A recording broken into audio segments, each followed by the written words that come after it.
Welcome to the podcast. I am so blessed and honored because I've got a really cool episode for you guys today.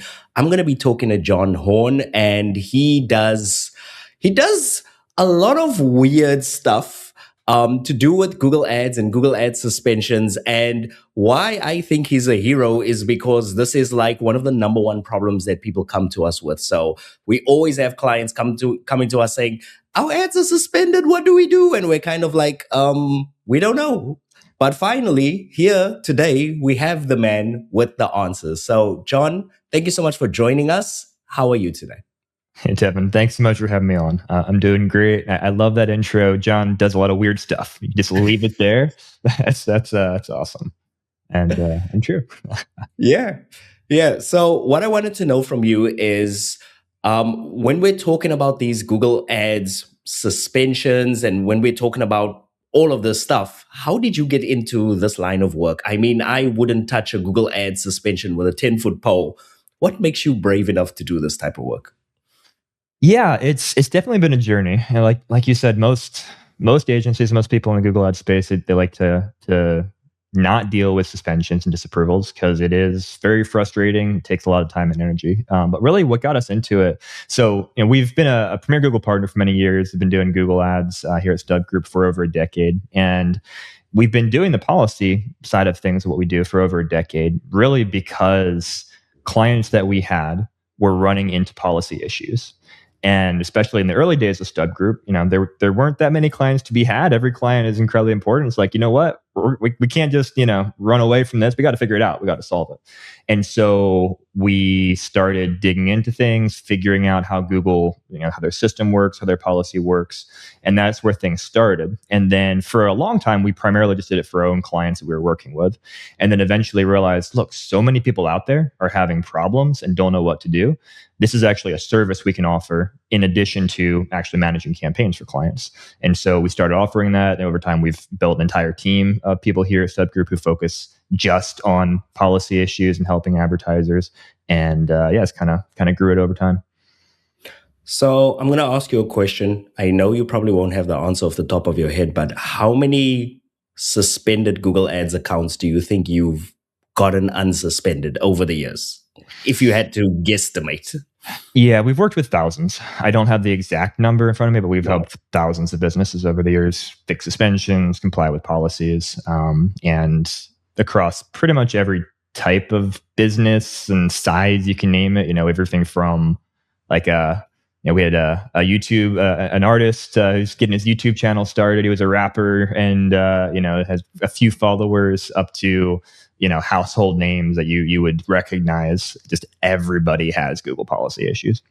Wow. It's sort of comforting in a way to know that, oh, this doesn't just happen to the small guys, it happens to the big guys as well. So let's play a little bit of a game and imagine that my ads just got disapproved and my account just got suspended. I get an email from Google. What should my first 24 hours look like after getting suspended? What should I do and what should I not do? Well, let's do it. Let's jump in. So what to not do. Do not go click the appeal button and send a quick message to Google saying, I didn't do anything wrong. Tell me what's wrong. I'll fix it. Like that, that is going to use up your first most precious appeal attempt. And Google will not tell you what you did wrong beyond the generic policies that they point you to when they say, oh, you're suspended for circumventing systems or unacceptable business practices or whatever. So when you get that email, sit down, take a deep breath.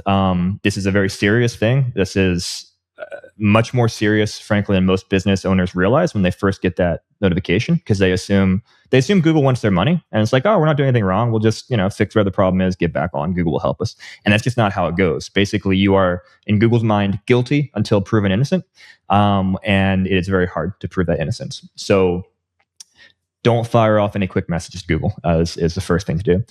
Second thing to do is obviously look into the specific policy Google is saying that you violated, and think, are there obvious things that maybe could have caused this violation? If they're saying circumventing systems, for example, which is the most common policy violation, it's like, okay, do you have redirects in your ad URLs? Do you have multiple ad accounts out there that might be confusing Google? Things like that.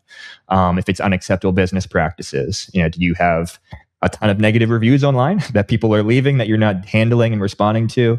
So first, kind of think through the obvious things. What may have triggered this? So, John, I'm going to stop you there because Yeah. we all know they're not going to do that. What they're going to do is they're going to try and open a second Google Ads account. Exactly. Is there any reason why they shouldn't just go and open a second Google Ads account? I mean, it's going to be much easier than reading through a policy and trying to figure out what's going wrong where.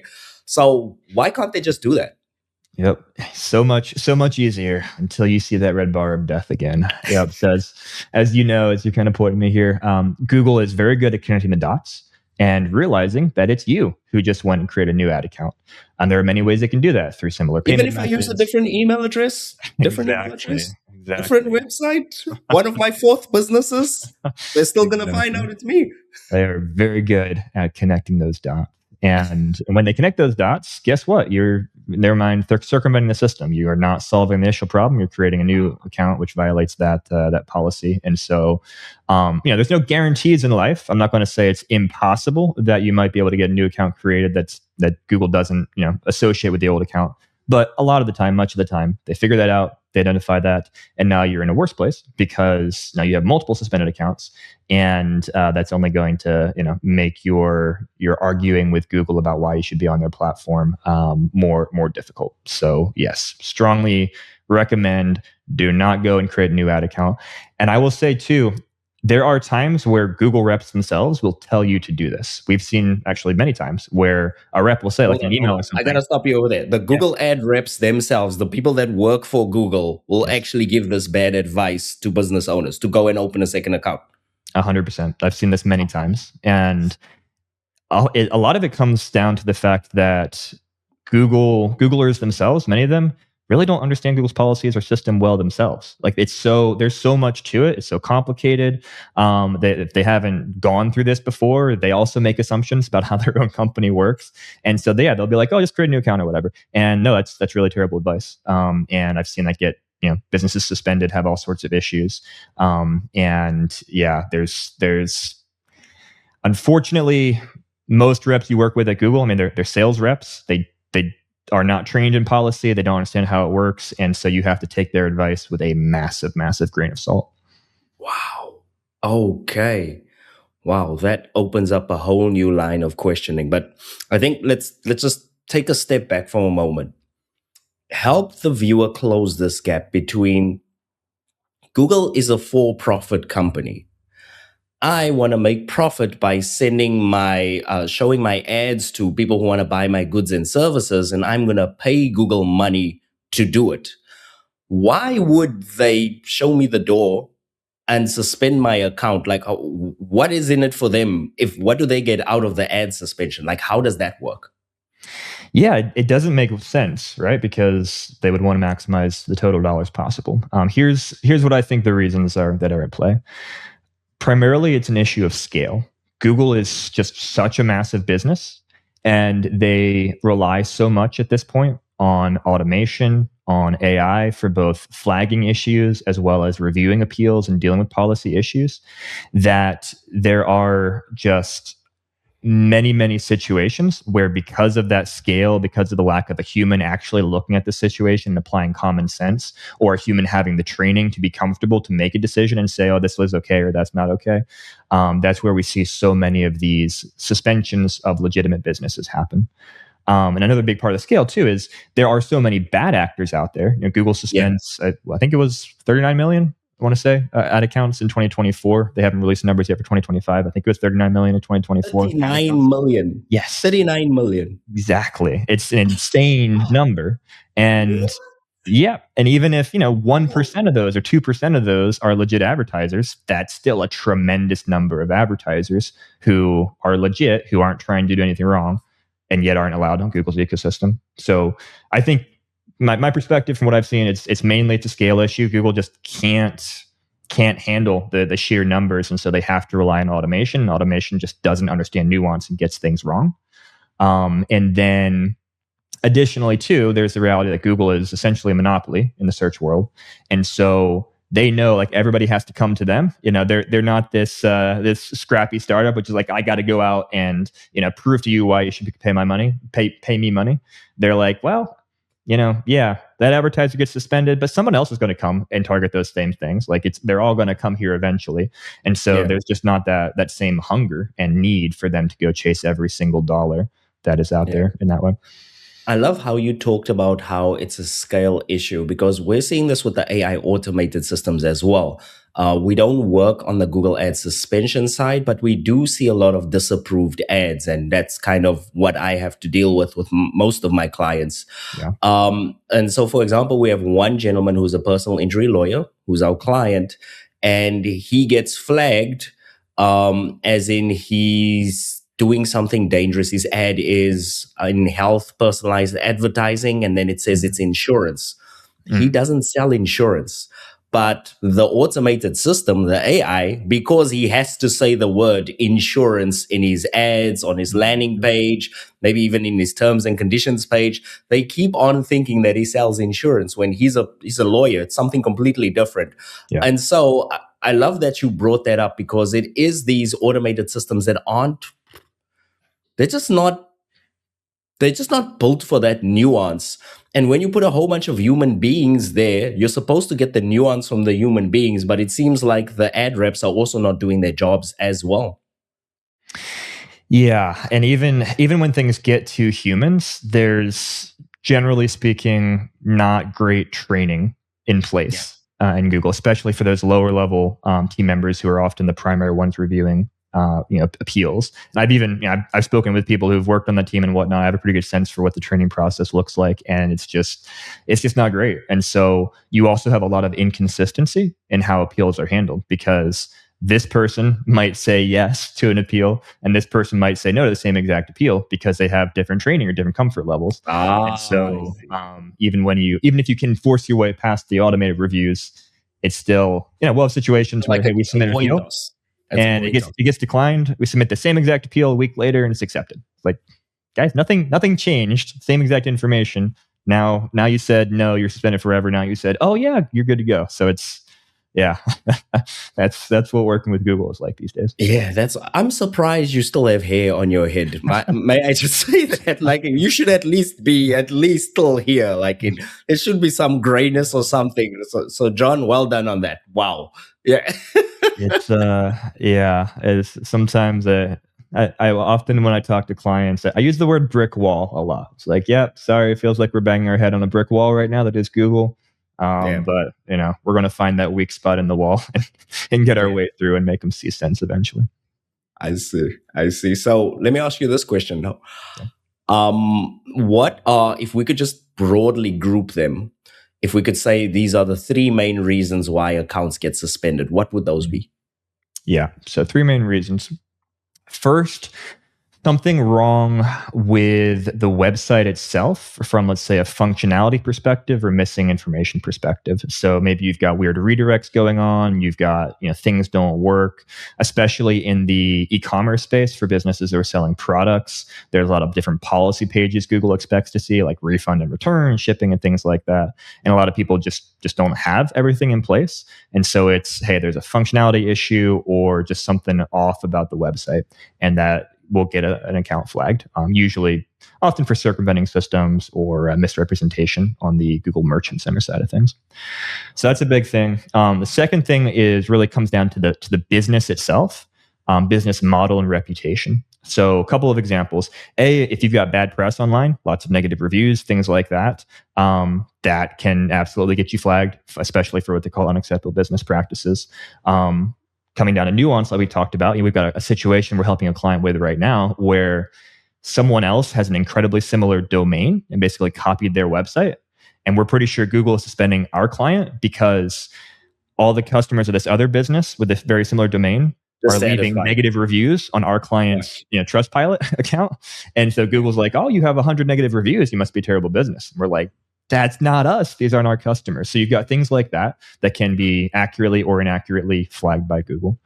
And then you've got all sorts of things like on the business model side of things, either not being clear about your payment terms, what it is you're selling, your lead policies, things like that on your website, as well as lack of clarity in your association with maybe brand names you're mentioning or the names of people you're mentioning. So, for example, franchises get suspended a lot because a Yeah. franchisee might have a domain and a logo and whatnot that matches the franchisor. Obviously, they're franchisee, but Google looks at it and doesn't understand the nuance, and they're like, "Oh, this is phishing," because they're pretending they've got the same name and same logo as this business over Oh here. That's a problem. my So that type of gosh. thing happens a lot. So yeah, things with like issues with business model slash reputation, I'd say is the second reason. And then the third thing I'll say right now. So actually, I'll throw four out. The third thing I'll say is payment related stuff. So if there's anything weird about your payment method, or if you like put the wrong address in when you enter your credit card, or if you have the same credit card maybe that you're using across multiple ad accounts, lots of things like that, you might get flagged for suspicious payments on Google's end. Even if you haven't paid, that's always fun. Business be like, Google flagged me for suspicious payments. This is a brand new account. I haven't even paid them any money yet. How is this suspicious? And we're like, well, yeah, good question. So that happens a lot. And then the fourth bonus I'll throw in there is new businesses in particular just don't have much history. Especially if they're in the e-commerce space and they're trying to use Google Merchant Center to advertise on Google Shopping. Google is very paranoid about that. And they'll often just flag a business because it doesn't have history and they're not sure if it's legit or not. And they just kind of take the rather safe than sorry approach in flagging it.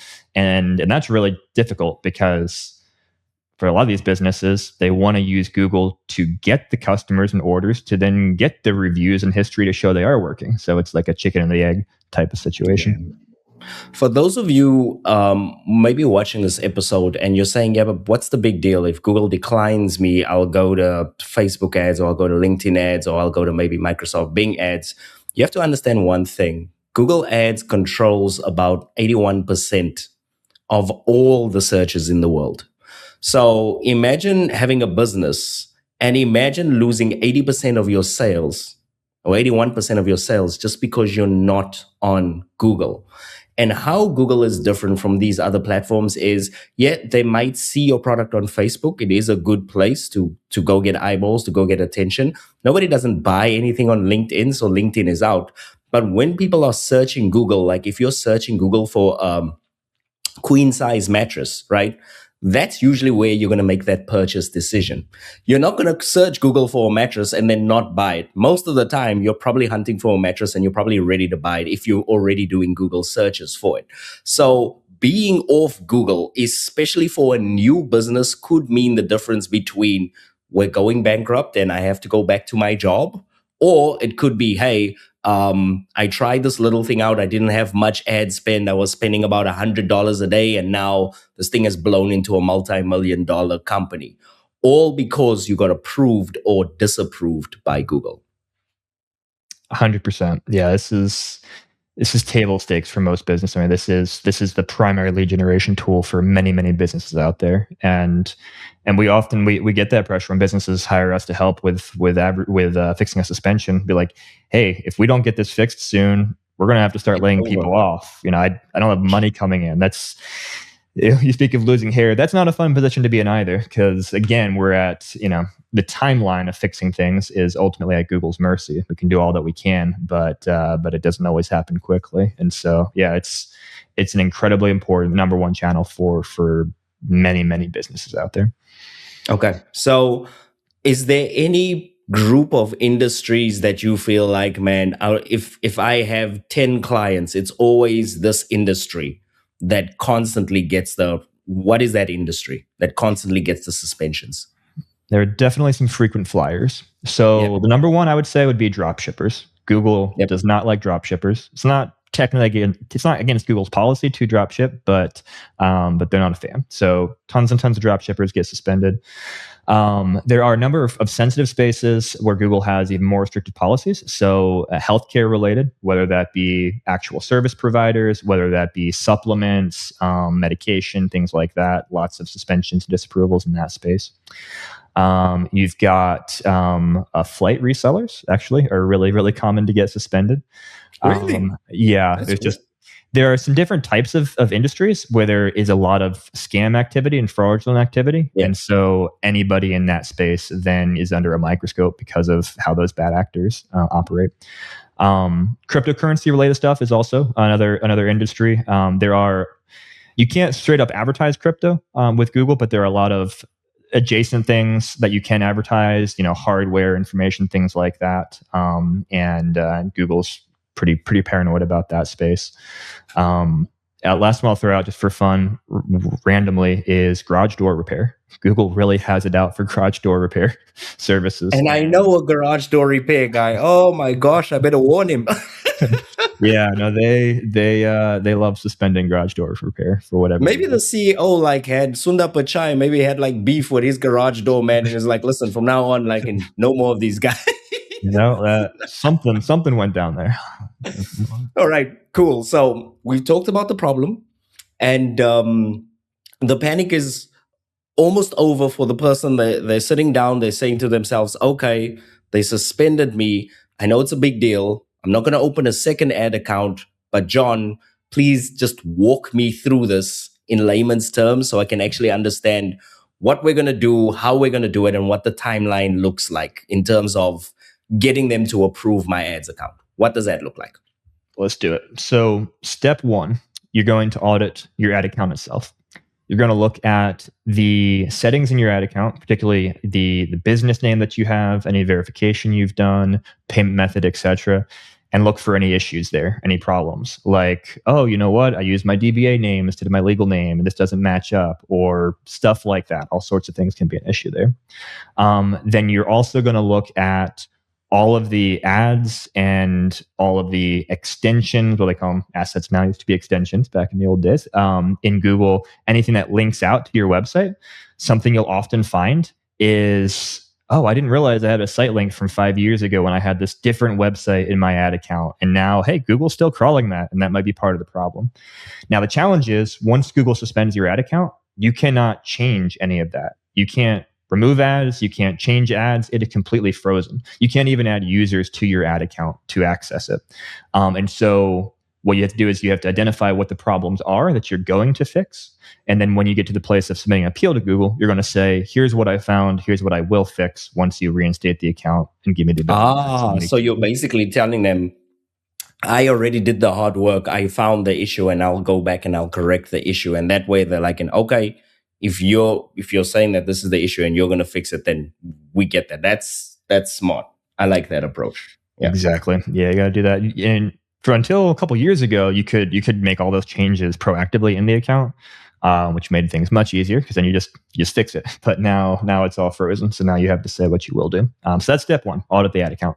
Step two, extremely important, audit the website. Many suspensions are related to issues in the website, not the ad account. And even if there is a clear thing that may have caused the suspension, if there are other issues that Google sees on your website when they re-review things, they may still not flip the switch to allow you back online. So you want to make sure everything is as picture perfect as possible. What do I mean by that? You need to have comprehensive contact information on your website, phone number, physical address, email address, stuff like that. You need to have, policy pages like your privacy policy, terms of service. If you're taking money through your website, refund and return policies, things like that. Frequently asked questions. You should have an About Us page with helpful information about your business. Basically, you want to look as legit and comprehensive as possible. Putting yourself, in the mind both of a prospective customer checking you out as well as a Google reviewer checking you out. You just want to you want to look solid and be solid, obviously. One thing I hear a lot is a lot of business owners say, but I'm just trying this out. I don't know if this is going to work or not, so I don't want to put that much effort in.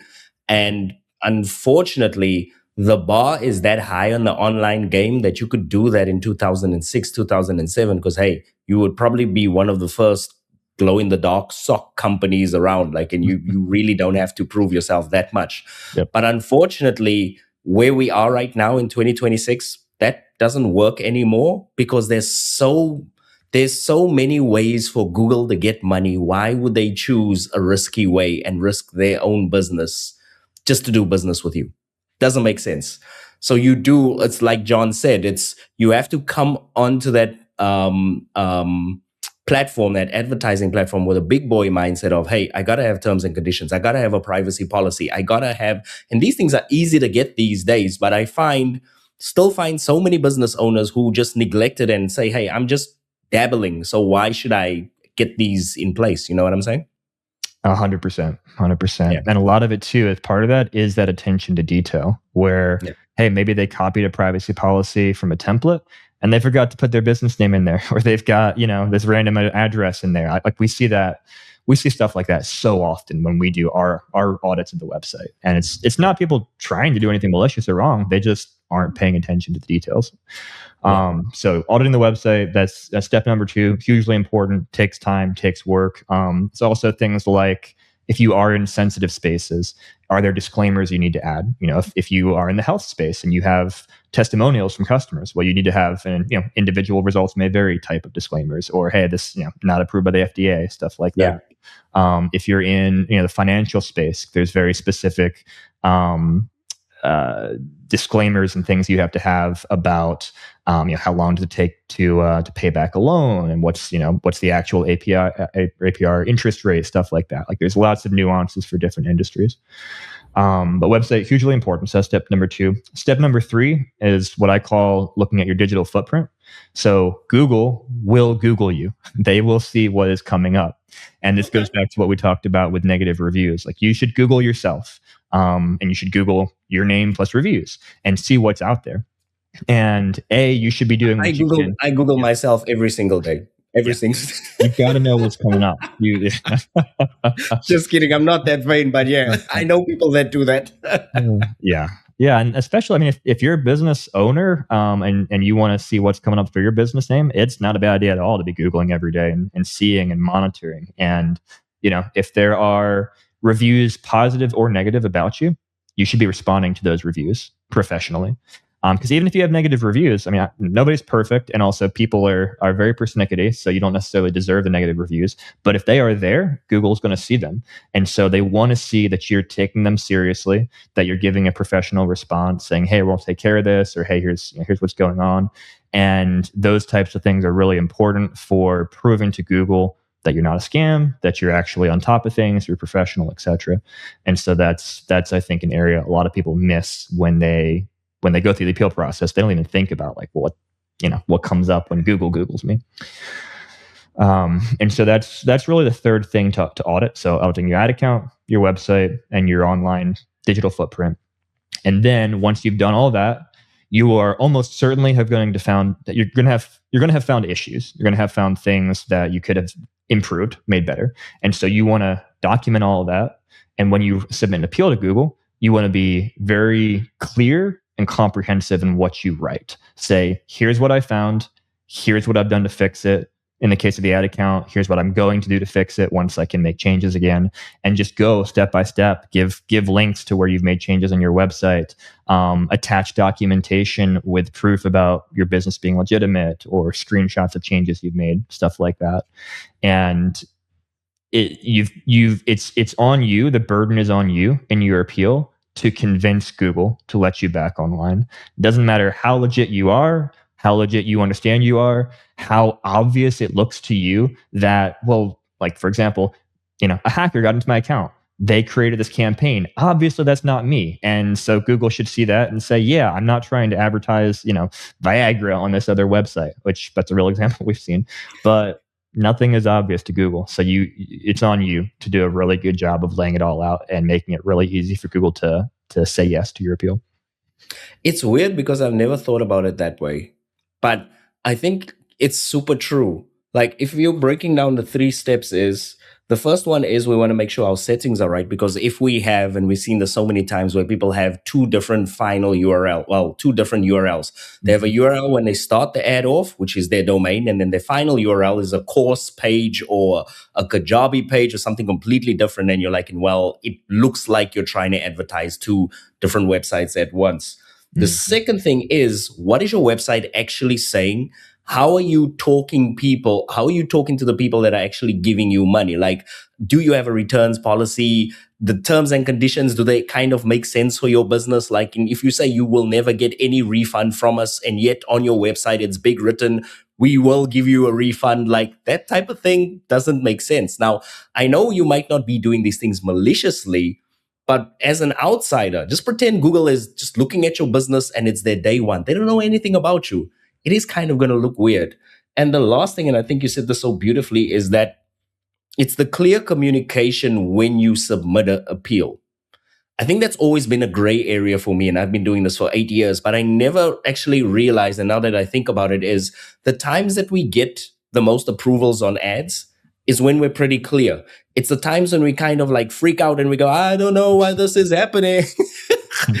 Google's also going to say, well, we don't know why it's happening either. So good luck with that. And so, yeah, that Yeah, actually that's the makes human sense. reaction is Yeah. to freak out, is to be like, oh well, okay, A, I gotta get this fixed ASAP because I'm losing business, and B, like I don't get it. I'm just trying to do the right thing. Help me out. Yeah. So it's a very human reaction, but Google, well, A, they're often aren't even humans there reviewing appeals these days. So you got to try and Yeah. move past the human reaction and make it easy on them.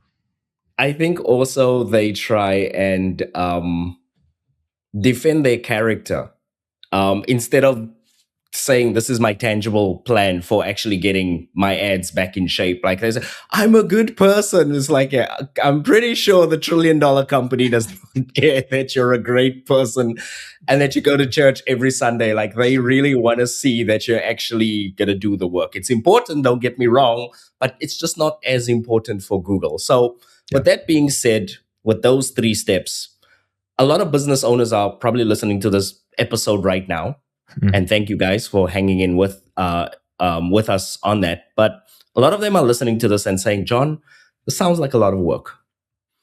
Could you talk me through how you can do this for us? Because I just don't have the time between my staff, my tax, my stock, my inventory, managing everything, still being a good dad, being a good husband.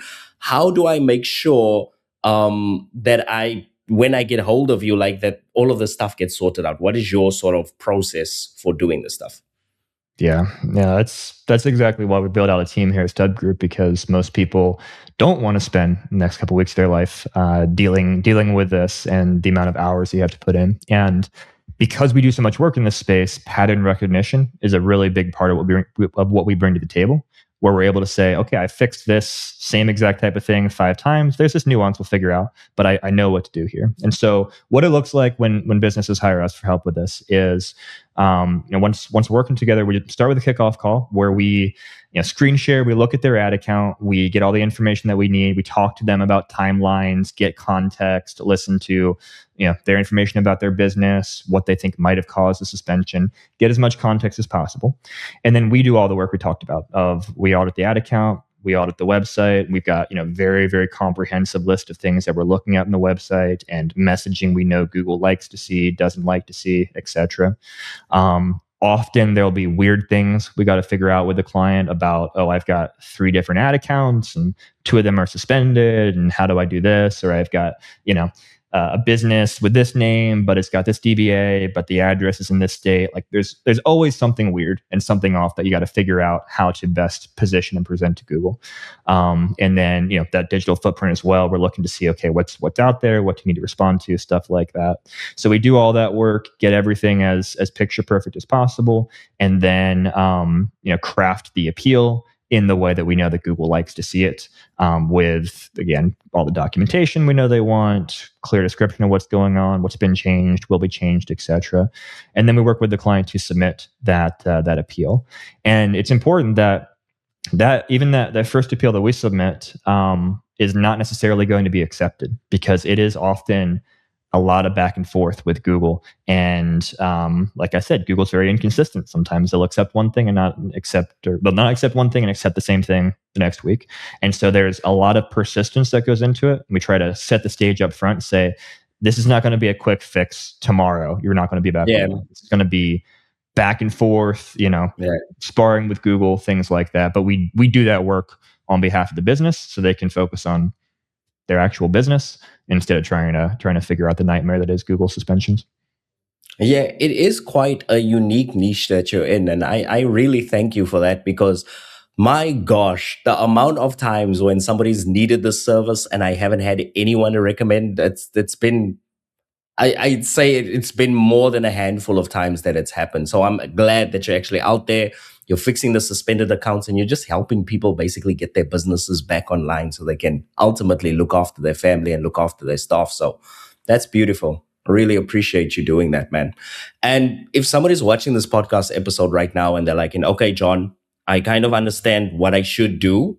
I kind of understand maybe more about the system, but I just like to reach out to you and just have a little bit of a conversation. Where can they reach you? Best place through our website, stubgroup.com. We'll jump on a call, have a conversation, talk through things. We've got a great team, and we do this all day, every day, fixing suspensions. So pretty much whatever you throw at us, we've probably already seen and have an idea of what to do with. So yeah, we'd love to chat. Yeah, that's awesome, man. Well, thank you so much for coming on. I really appreciate it. It's always fun hanging out with a fellow YouTuber. Oh, by the way, you also have a YouTube channel. Tell them where the YouTube channel is and how they can catch you there and what sort of videos you put out.